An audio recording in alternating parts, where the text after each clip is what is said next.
சங்கீதம் 120. ஆரோகண சங்கீதம். என் நெருக்கத்திலே கர்த்தரை நோக்கி கூப்பிட்டேன், அவர் எனக்கு செவி கொடுத்தார்.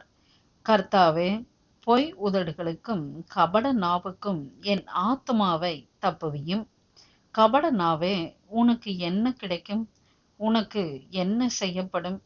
பலவானுடைய கூர்மையான அம்புகளும் சூறைச் செடிகளை எரிக்கும் தழலுமே கிடைக்கும். ஐயோ, நான் மேசேக்கிலே சஞ்சரித்தது போதும், கேதாரின் கூடாரங்கள் அண்டையிலே குடியிருந்ததும் போதும்.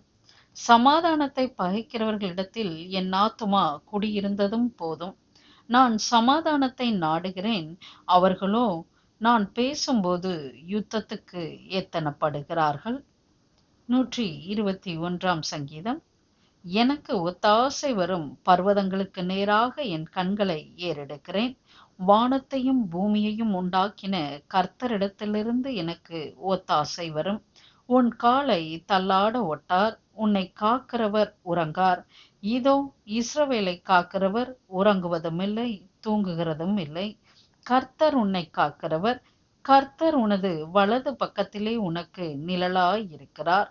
பகலிலே வெயிலாகிலும் இரவிலே நிலவாகிலும் உன்னை சேதப்படுத்துவது இல்லை.